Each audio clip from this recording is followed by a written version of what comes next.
On episode 2 of Bringing It Home, we are honoured to share the story of Mrs. Katie Turner.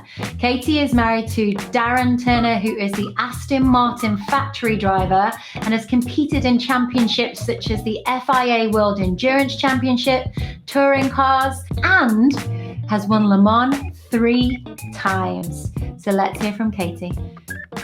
Mrs. Katie Turner, thank you so much for joining us for episode 2 of Bringing It Home. I couldn't think of a better person to continue this series on with, so thank you for accepting our invitation to come on. You are welcome. Thank you for having me. Fingers crossed, internet is okay today. So we've had a bit of tech issues, so Wi-Fi on both sides, so finally we get to have this conversation. It's going to be a very important one indeed. Now, we just showed a picture there of yourself with your group of buddies that head to the Goodwood Revival every year, looking absolutely stunning and like you have a hell of a lot of fun.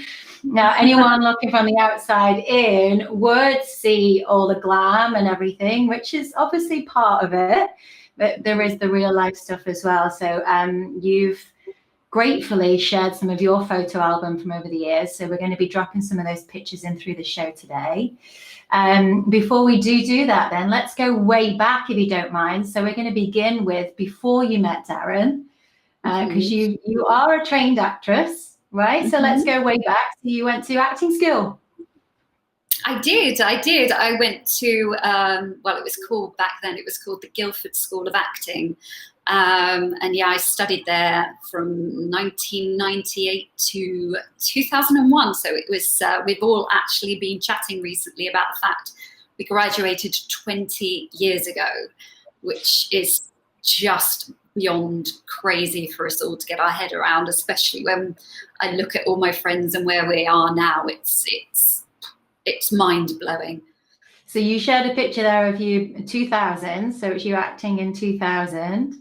And then you also shared a picture of you and John Carter, and it looks like so much fun. So you did fight school. How cool is that? Yes. So when I was at drama school, I had a real interest in stage combat. And actually, when I finished my degree and I graduated, I then stayed on and did a 2-year apprenticeship to get my stage combat teachers, basically.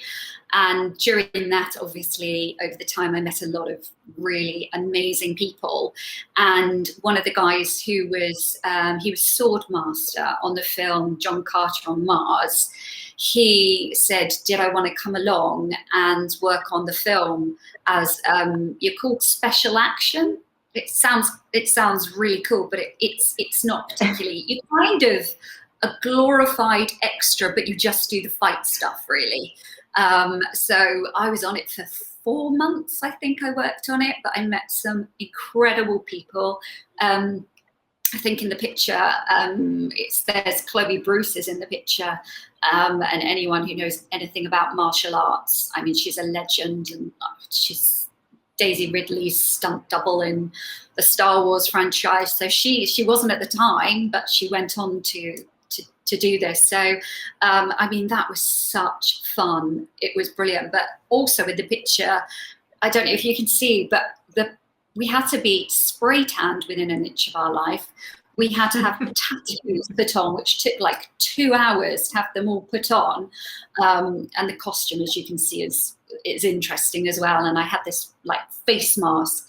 So even though when the film came out and I watched it, I wouldn't have a clue who I was because we all looked the same at the end of the day. But that was really good fun. Not really what I trained to do, but brilliant opportunity. And I loved it. Being on a massive, big budget green screen film was awesome. And some great skills to keep Darren in order, I suppose. Yes, indeed. So let's move there, if you don't mind. We're going to talk about how you met Darren. Now, you met him at you were working for SEAT at the time, and your dad was into motorsport, wasn't he? So he knew who Darren was, but you definitely didn't. So tell us a bit about the story about how you met. Yes. So as a jobbing actress, you have to have another job to pay the bills, and I was doing promotional work, and I started working for SEAT 2 years prior to meeting Darren, and it was in the January of 2006, and it was the Autosport show. And we'd been told that this year, joining Jason Plato, we had 2 new drivers. And that was kind of all we were told. But on the stand, they were going to come along at some point. But on the stand, I was hospitality manager, if you like. So I was told that I was also getting a couple of the exhibition staff to join us. And lo and behold, 2 guys rock up in white shirts and black trousers, or black jeans as they were. And I immediately thought that they were waiters. So I approached them. It was all a bit hectic. I approached them and I said, "Oh, brilliant." I said, "I don't suppose you would mind just jumping behind and just getting the kettle on, and then I'll go through everything with you." Okay, at which point Darren just went, "Yeah, sure." And did, and went, and literally we had this tiny little kitchen there, and went behind and stuck the kettle on. And it wasn't long before it became apparent to me, when I was told by my boss, that actually that was one of the new drivers and not my waiting staff. So yeah, that was our very, very first encounter. I thought he was my tea boy. And it kind of feels like you've built on that mischief probably over the years. I used to work with Darren in the paddock when I did the GT1 World Championship. That's how I came to meet you.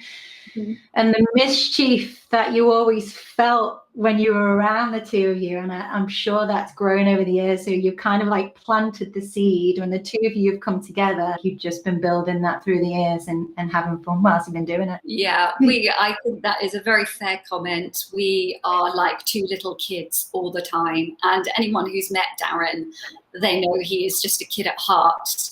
And I always say that I have 3 kids that I have to look after, because Darren is definitely the biggest kid that I have to try and, look after. But yeah, we do make a lot of mischief together, and we have done over the years. So let's go back then. So you met each other at the SEAT show. So you're working for SEAT. Tell us about how it eventually actually happened and why you gave into those DT charms. Yes, so when we met in the January, I was actually in a long-term relationship, and I was due in the February to go out and see my boyfriend at the time in America, and I got a call the week before I was due to fly, basically from him saying that he didn't feel it was working, and that was that. So I had the decision that that's it. I want nothing more to do with men. I'm going to be single and free, and I've sworn off men. And then come the first sort of race weekend that Darren did, because he didn't start till later on in the season. He didn't do the first race. It was James Thompson did the first one. They were sharing the drive. We hit it off, and we were just, it was fun. It was flirty. But yeah, kind of cutting a long story short, he was very charming, and he wooed me. He wined and dined me. And before I knew it, I suddenly thought, hang on a minute. I'm not supposed to be falling in love with anyone. I'm supposed to be having fun and being single. But yeah, I couldn't resist him. I couldn't resist his chappy ways. Brilliant. So you decided then you obviously got into a relationship, and you were traveling with him, weren't you? So you started to travel to races. So when I first met you, you guys were dating, and then however many years later, you're now married with 2 gorgeous children, and we'll come back to those in a sec. So you bought a farm, and tell us a bit about how it ended up moving from really just being his partner, his girlfriend, his partner in crime, I suppose. And then you were like, right, okay, we're going to do this. I'm going to commit to this lifestyle, because you obviously were an actress. And then you've kind of pressed pause for a little while. So you committed to the getting married and having children. And tell us when that kind of commitment fell into place and you decided to do that. Well, to be honest with you, I gave him a deadline. So We were obviously, yeah, I was traveling. It was, it seems very glamorous, but it's not really. But it was lovely. I got to see a lot of the world, going to a lot of places, but you only see the racetracks in theory.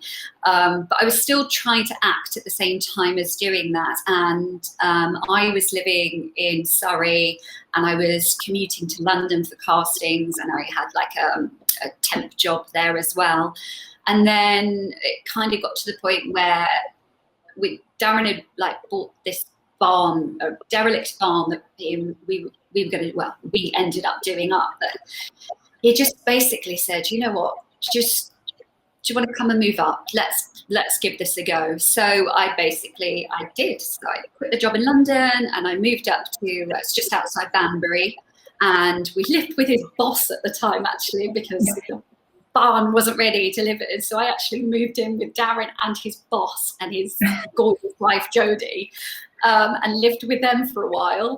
And then, still traveling, I got to the point where I went, okay, just so you know, if you don't put a ring on my finger this year, then that's it. So I gave him the deadline of saying, right, this is it. Time's like ticking on a bit. I want to get married and I want to have kids. And so I did. I gave him the deadline. So he did. Yeah, he proposed to me, thankfully, in 2010. Fantastic. So we've got a great picture here that you shared from 2008 at Le Mans in 2008, where you are kissing Darren in the garage. Now you shared with me, it's always interesting to hear. Now I know we spoke to Tosh Ray, and it's interesting to hear her story in the paddock and the traveling circus, if you will, and then little rituals that you kind of have as a couple, as a family, etc. Now you shared a couple of rituals that you have, and it's great to just highlight that picture because it stems the story really of which it starts with your rituals. So tell us a bit about the rituals that you and Darren do have when you're at a race. Yeah, so it's my superstition really, and God love Darren, he respects that I have it, and I basically, for every stint, I have to give him a little good luck kiss. Now, if he's starting the race, which is my biggest fear, I mean, the Le Mans that I was there when he started, I'm a wreck. I'm an absolute mess in the garage. I would go onto the grid to make sure I found him, just to give him his good luck kiss. And then I back away and I completely leave him to it. And the same is when he's out, then gets out of the car. When he goes to go back in the car, I would just stand sort of quietly at the back of the garage. But he knows I'm there. I'll stand quietly at the back of the garage, and he will normally, he puts his things in, whatever you call them, on, and then he'll just literally come over, he pulls it down quickly, gives me a little kiss, and then pulls it up again. But that's not for him, that's for me, because he knows that I need that. And then the same thing, if I'm not at a race, I will always send him a message before he gets in the car as well, as a way of me saying, okay, I've done that. I've sent him his good luck kiss. So that's really my sort of, my superstition that I have. But I also know that when Darren gets out of the car, I'm always in the garage, not to do anything, but just so he knows that, I've stood there, and then I'll wait until he's had his debrief with the engineers, he's done everything, and then I'll wait, and then he literally will just give me the nod, and then we'll go have a chat and a bit of a rundown of his stint. So if we just explain to people who aren't familiar maybe with endurance racing, so Darren will do, for example, Le Mans 24 Hours, he's won that 3 times, is that right? Yeah, 3 times. So the stints of which that you're always there for his stints, no matter how many hours that he's doing in his stint each time that he gets in the car. So you're always with him in the garage, which is fantastic. And you explained how you are there, you're his solid. So when he gets out the car, he knows that you're going to be there every time, and you are his solid, that you're going to be waiting for him in there to support him whatever he needs. But then also you wouldn't have it any other way, I suppose, if you couldn't be anywhere else. No. Well, the thing is, and for Darren, when I'm with him at a race, you know, because some drivers are different. Some drivers prefer not to have their partner there, but Darren was sort of very much, you know, he was happy for me to be there, and then it became a part of the fact that I'm there purely for him. There's no hidden agenda, no politics. I'm just there to support him in whatever capacity he needs. And yeah, when he does a stint, the other thing I found out quite quickly when going to watch him was I always have to have a radio. And Darren actually bought me my own radio for my birthday at Le Mans, which is where my birthday is, always at Le Mans, 14th year. He bought me my own radio so that I can hear him in the car. Because if I can hear him in the car and I can hear that he's calm, I mean, he doesn't talk much, really. But when he does talk, I mean, he just sounds like he's just having a cup of tea and a biscuit. And if I can hear that keeps me really calm. But what I do then is I literally unplugged him with my headphones so I can hear him. And then I just watch the timing screens. And I watch the different sectors. And I'm always just looking, and I will take it all in. I'm such a geek. I take it all in. And then when Darren gets out of the car, he has his little debrief with the engineers and goes through everything. And then we'll go and have a cup of tea. Normally has a cup of tea.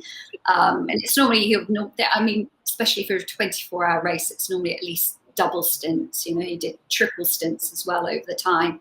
We'll just sit down and I'll just sort of, I talk through how I felt the race was going, and he'd be like, yeah, sure, yeah. I think he humours me, but I just feel, you know, I'm so involved in it with him that, you know, there's this saying that a lot of people say where it's like, I'm with you every 10th, and it kind of is, you know, you're watching every lap, and I'll be like, oh no, that wasn't a good one, and then I'll be like, oh no, there's a lot of traffic. That'll be why that's why that lap time wasn't particularly good. So. Yeah. And then he comes back in and he can have a bit of a rest, can't he? So in between stints, he can go back to the motorhome, he can rest, you can rest with him. Yeah. Does that really happen? Yeah, no. So typically he will come out of the car, but obviously the adrenaline's pumping and they're on such a high that it takes a while to then relax. And we'll go back to the motorhome, which is is within the paddock still. It's in like the driver enclosure. And then it's a case of trying to get some sleep. And Darren quite often does get some sleep, but he will properly drop off into a sleep because he's like almost doing this in his sleep. But at the minute, if you've got the constant noise, but the minute it goes quiet, you immediately sort of wake up if you're in a light sleep or whatever, because you kind of go, safety car, what's happened? Something's gone on, something's happened, and you immediately check to see if there's something wrong. But yeah, I would say over the 24-hour race, probably Darren would get about 3 hours, and I'd try and get the 3 hours with him, and that would be it for the 24-hour race. Oh, incredible. So, all right, now we're going to go back to the pictures, Katie, if that's all right. So you've shared a fab picture of you at Sebring in 2012, and it's you looking very cute, if I might say so myself, sat on the garage floor with the word Bubba above you. So please do share what that's all about. Yes. So for both Lila and Dylan, I found out I was pregnant at racetracks in America for both of them. Now that is when I was pregnant with Lila, and I'd flown out to meet Darren out for Sebring, but before he had a few days off, so we went to Universal Studios, and I went on every single ride known, you know, Harry Potter ride, everything. And I said to Darren afterwards, I was like, I just feel really peculiar. I feel really odd. I just feel like I've got motion sickness. But we didn't really think anything of it at the time. And my periods were all over the place. And, you know, I came off the pill after we got married. So we were trying, but it wasn't a case of, you know, we had ovulation sticks or anything like that. It was just, if it happened, it happened. But we got to, we drove from Florida to Sebring, and we were staying in the most unglamorous motel you could possibly imagine. And I was still feeling really poorly. And I just said to Darren, I just said, I don't feel right. And he said, you don't think you might be? And I was like, oh God, I don't know. So we went to one of these drive-in pharmacies and we got a pregnancy test. And we went back to the motel to this hideous bathroom. We took the test and we were like, oh my God, I'm pregnant. But obviously I didn't know how pregnant I was or what. So we didn't want to tell anyone.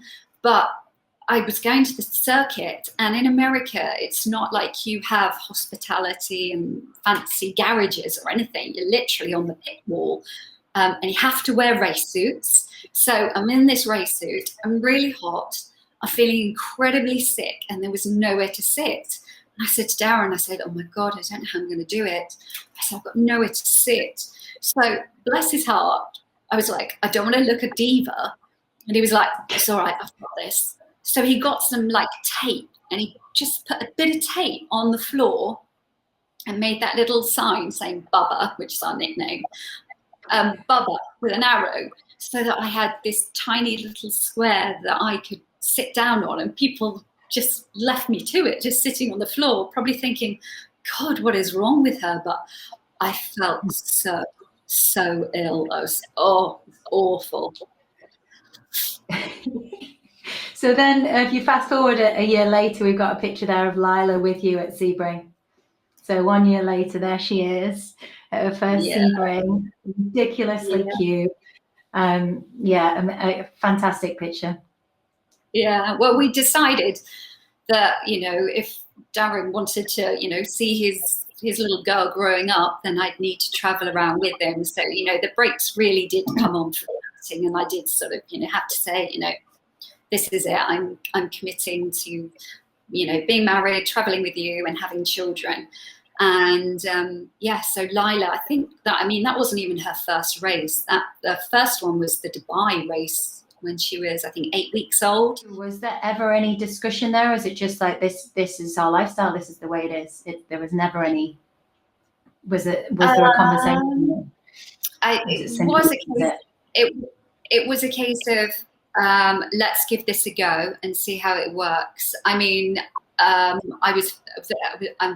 very much self-sufficient. You know, I had my own car, so, you know, Darren would do his thing and I would be there with Lila, you know, and if he wanted to see us, he'd see us. All the team were fantastic and very supportive, but I kind of, you know, it wasn't as though he was driving us anywhere. I was the reason it worked was because I was there, but I was trying my best to make sure it wasn't an inconvenience, me being there for him or giving him any stress or any worry in any shape or form. So I kind of just had to get on with it, and, you know, and it worked. And we were very lucky. You know, Lila was a fantastic traveler, such a great baby.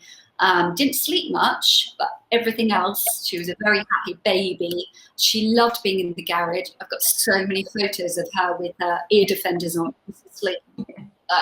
As soon as the car started up, ear defenders on, and she'd be asleep. I had like either in a front pouch or a rucksack, and she'd just be sound asleep. So it worked for us, but I can appreciate why it wouldn't work for other people. And then obviously when I had two, then it became a bit more of a challenge. And then it was almost like, pick your favourite child and you'll take that one to the race, and the other one was fantastic. So we've touched on lots of great memories now over the years before and then when you met Darren, and it's not all, as we mentioned at the beginning, it's not all glam, right? So it's not all, there's fantastic memories and experiences. Life is life, isn't it? And there are challenges that come with or come alongside it. So if you don't mind, we're just going to touch on 2013 when sadly Darren's old racing partner, so Allan Simonsen. So he crashed out. It crashed at the Le Mans, which Darren was actually racing in. Now, what an amazing man, a top dude. But for you to have been there, knowing that Darren was racing and knowing what was going on, tell us a bit about how that was for you, having to wait there and having to support Darren through that. Yeah, it was an incredibly hard weekend for everybody. So Allan started the race, as did Darren. They weren't actually in the same car. Obviously, he was part of the Aston Martin team, Allan, and they had raced together before. So I did know him. And the accident happened very early on, and there was no idea initially for anyone really of what had happened. So, but certainly knew things weren't right. And I had Lila with me. And like I say, Darren was in the car, but because it was under safety car, I took the time to go back to the motorhome and get Lila changed and stuff. And then I happened to go back to the hospitality, and I was sat on the sofa, and I was talking to one of the girls there, and I said to her, I just said, is there any news yet on how Allan's doing? And she just literally looked at me and went, "You don't know?" And I was just like, "What do you mean?" And she just said, she was like, "I'm so sorry, but he died." And oh God, I don't think there's any words that can sum up that feeling, because my heart just went out to Allan's partner, because they have a little girl who's very similar age to Lila, and I just broke, because I was just like, oh my God, that poor woman. And she wasn't alone. The family were at home, and I just thought, oh my God. So Darren was still in the car, and he didn't know. He was, obviously, they didn't tell him, he's in the car. But Darren later said that he knew when he was going round and round, he just, he was trying to see what was going on, that he knew something, something was not right. But then obviously they were like, head down, Darren, get back into it and, carry on. So I went into the garage with Lila, and Darren got out of the car, and then he went and did his debrief with the engineers. And then once that had finished, we went back and we had a moment together, and he was, it was tough, it was hard. But, Darren was very much, he turned it, because the team obviously spoke to Allan's family, and Allan's family were very much, go win the race for Allan. And that's kind of where Darren's head was at then. He was like, right, okay, we've got to do this for him. And they ended up coming third. But it was, for me, a real telling moment, which I will never forget, is Darren's last stint, when he got out of the car, exactly the same. I stood at the back of the garage with Lila, and as he would normally, helmet off, gloves off, and go into the engineer's room, he didn't. He just came straight over, and he just hugged us and held us so tight. And that was his moment of going, okay, this has just happened. But yeah, it was incredibly hard for everybody there. Such an emotional race, and they stood up on that podium with the flag for Allan, and I don't think there was a dry eye, literally, below, because everyone, the crowd swarm under the podium at the end of the race, and just silence and just not a dry eye. Yeah, it was tough. No, those boys, I remember him and Allan in the GT1 paddock, and again, mischief between the two. Yeah. Very proud, and proud, and the family proud by finishing. And I just want to give you some tissue and a big squeeze. Thank you for sharing that. Now, I know when we were talking about putting this show together, you've shared so much with us, including obviously the pictures that we're sharing today. One important subject that's come up, and I'm really keen on supporting you in building awareness, is about miscarriage awareness. Now, you had the lovely Lila, and then you've got the gorgeous Dylan. Now, in between the two being born, you had a couple of miscarriages. Now, you've shared with us how involved you get at the races, and I can relate to that massively. And it was, if you don't mind sharing the stories of the two babies that didn't quite make it into this world. Yeah, well, everything has revolved around motorsport. I found out I was pregnant with Lila and Dylan, one in Sebring, one in Austin. But I was pregnant, and it was Darren's first race of the season, and I think I was 8 weeks pregnant at the time, and it was at Silverstone, so it was the home race. And went along to the race on race day, and I just thought, I don't feel right, something's not right. And I was basically having a miscarriage. I didn't necessarily know that, because I'd had Lila, but I knew something was wrong and something wasn't right. I didn't say anything and to Darren at all. So the race went on, and I just wanted to get home afterwards. And I got back to the barn, and Darren called, and I think it's a bit of a blur, but I think it was quite successful. And Darren wanted to go out with the boys, and I remember thinking, I want him home. I just want him home, but I didn't say that because I didn't want to alarm him. So I waited at home, and he got back, and I just said to him, I said, look, something is not right.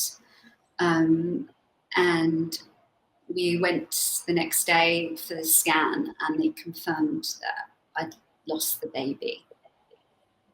So that was the first one. And then I actually felt pregnant quite quickly with our second, and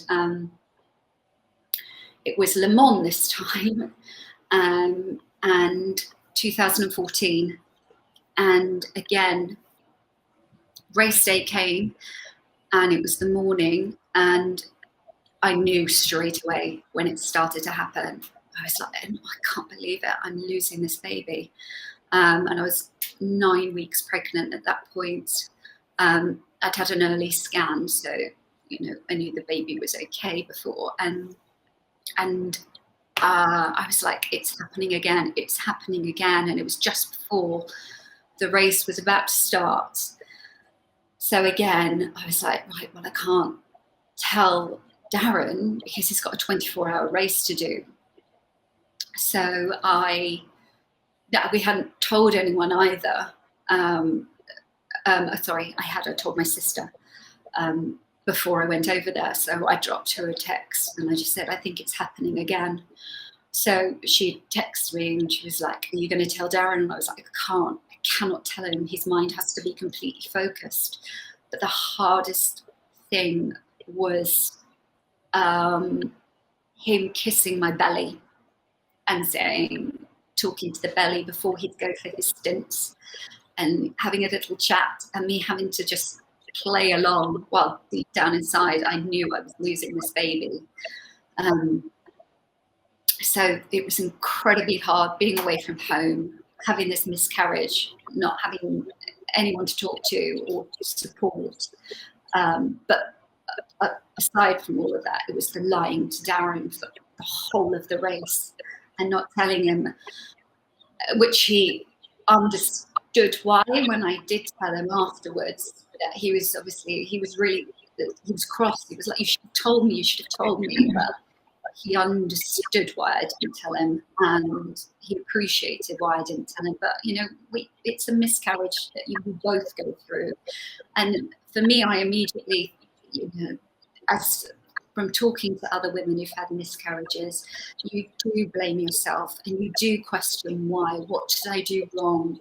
Why have I not been able to carry this baby? And for me, I'm like, is it the stress that I was putting myself under with Darren racing? So I had the guilt of that.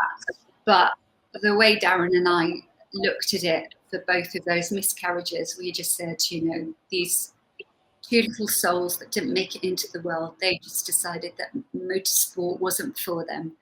That they were like, this isn't for us, thank you very much. Whereas Lila and Dylan were both fully up for a crazy world of noise and fast cars.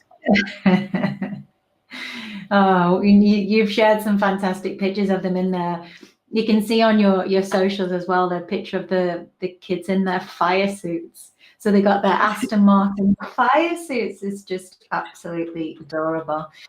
Yeah. Well, I appreciate you sharing that with us, because I know when we first spoke about that, it was the importance of highlighting the conversation, just opening up the space for that conversation to happen. Because like you say, there's many women that don't realize it's okay to actually speak about it, to share it, and it touches so many women, and it's really, really important to honor what you go through with regards to that loss. So thank you for sharing that. So we're going to go back to Le Mans then, right? So thankfully, myself, I joined you on your birthday one year. You got me up to submission. Obviously, it wasn't myself. Yeah. So we've shared a couple of pictures of you at your AGM and Ladies' Day as well at Le Mans now. Tell us a bit about that. So each year when you go back, there's a bit of some traditions there with your group of buddies. Yeah, there is. There's always on the Friday, you have the big parade in the town, and each year varies, but a group of us would always try and get together and have a few drinks.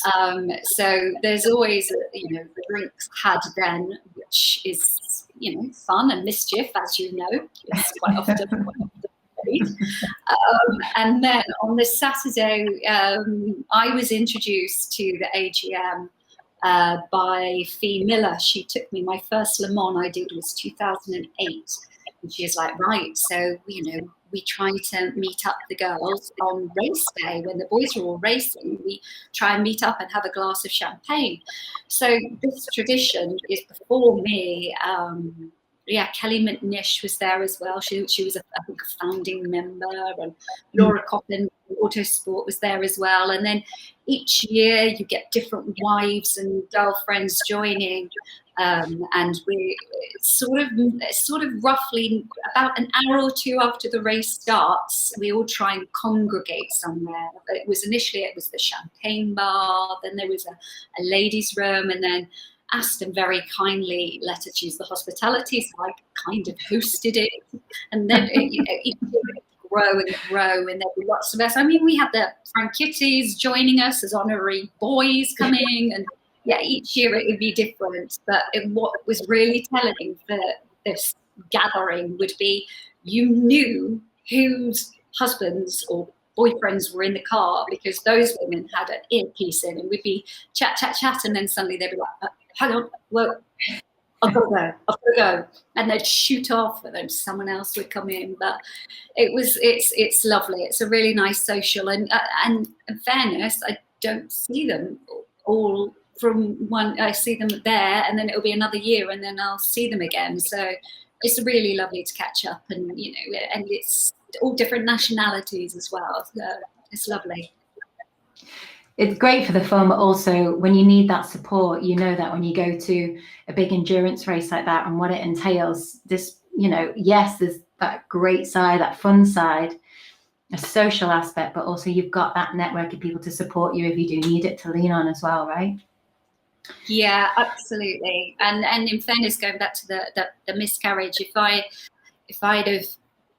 could have quite easily gone and chat with someone, but the whole idea of it being almost a taboo, that nobody talked about it and you didn't tell anyone, it made me not want to tell anyone. Whereas, it should be, people should talk about it more. And I would have had the support absolutely from numerous, wives, but it just felt like it's just, you don't talk about those things, it's not done. So that, yeah, it's a lovely support that we have within the paddock. I mean, with endurance racing, what you've got is obviously all the different classes. So we're not necessarily husbands against husbands racing against each other. So it makes it a much more, I think, friendlier paddock, because you are genuinely pulling everybody on, because it's such a team event as opposed to a single season race or something. So yeah, it's a lovely paddock to be in. So then we started this chat at Goodwood. So we showed that picture of you at the ball at Goodwood Revival. It looks like so much fun, looking stunning. You really suit that red wig, by the way. Thank you. And then if you've come full circle, so you obviously have your couples that you'll meet up when you go back to the Revival now. You've got the kids in their little outfits, and the four of you now dressing up and going to the Goodwood Revival together, and you can enjoy that as a family. Very cute. Love it. And the Setrington Cup, Lila does the Setrington Cup, and Dylan's due to do it. He was going to do it last year, but obviously it cancelled, so fingers crossed they get to do it. It's just such a great event, and the kids just love it. It's a lovely paddock to be in, at the Revival especially. So there is racing going on, but I mean, Darren, he's in his element. He loves old cars. He loves racing. What's not to love about the Revival for him? We have to, before we leave this chat, I've loved everything that we spoke about, but we haven't shared yet the race of Darren's life. So we have to share it before we finish this conversation, because it's hilarious. So tell us a bit about the race of his life. Now, it's nothing to do with being in an Aston Martin at Le Mans. No. So I was pregnant with Lila, and Darren went away for 3 weeks. He went to do the Aussie V8 race on the Gold Coast, and then from there he was going to do the last race of the season in China with Aston. And I was heavily pregnant, nearly 9 months, or no, I was 9 months. So I didn't go with him. I stayed at home, but he was due to land 10 days before my due date. And as a first baby, you normally assume that the baby it comes late. Seems to be the general rule. We had no idea. But for whatever reason, Lila decided she wanted to come early. So Darren won the race in China, and they went out drinking very heavily, last race of the season, and a win. So I didn't hear from him, and I remember sending him a message saying, better hope I don't go into labour, ha ha ha. And sure enough, that morning I woke up and my waters broke, and my sister was staying with me, and I went down and I was like, you're not going to believe this, but my waters are broke. And she's like, don't be daft, not on my watch, this isn't happening. And I was like, no, it really has. And the first person I actually called was our friend Anthony Davidson, because Darren didn't have his car at the airport. He was just going to get a car back, a taxi or something. And I just went to Ant. I went, Ant, would you pick Darren up from the airport for me tonight and get him to the hospital because I'm in labour? He's like, what? And I'm like, yeah. So that was the one thing sorted. I ended up going into hospital very shortly after my waters breaking and pretty much staying there. But whilst I was in the hospital, and Darren's obviously on the flight, none the wiser, Darren was watching a film called What to Expect When You're Expecting. So he decided to call me on the aeroplane phone, which he'd done a few times, but just thought, I'll just check in. I mean, bearing in mind he hadn't slept and he was probably still a bit drunk. He got sobered up very quickly when my sister answered the phone and just basically said, where are you? Have you landed? Darren was like, no. She's like, well, Katie is in labour. You need to get back quickly. And he's like, what? So he told the air stewardess, because he had to tell someone. And then when they landed, she got him off quickly. He abandoned his luggage. He left everything there, all his luggage, helmets, everything. He just left it and literally shot out to where Ant had told him he was waiting. Ant was on German number plates, so fast, up 140. He made it into the hospital, and as soon as he walked in the room, they threw scrubs at him and said, scrub up, we're going into theatre. So he literally landed in a car, shot to the hospital, had to put on the blue robes, and we went straight into theatre, and Lila was born via an emergency C-section. So yes, and for him having not had any sleep at all, that was like he says, that was the race of his life. Fantastic. Katie, it's been an absolute pleasure. Thank you so much for coming on the show and sharing your important story, fun stories as well. And yeah, it's been a real honor to share your story and to also shine a light on miscarriage awareness. Is such an important conversation for us ladies to have. So thank you for sharing all of that, for giving us access to your family album as well. Absolutely fantastic. And I look forward to seeing you at a racetrack very soon. And I'll thank you so much. No, thank you. Thank you for inviting me on and letting me share my story so I can waffle on. So yeah, thank you. Thank you. It's been lovely. Thank you for joining us on this episode of Bringing It Home. Please do hit the subscribe button, share it with your friends, and help us to continue to grow and shine a light on these powerful stories about these women in and around motorsport.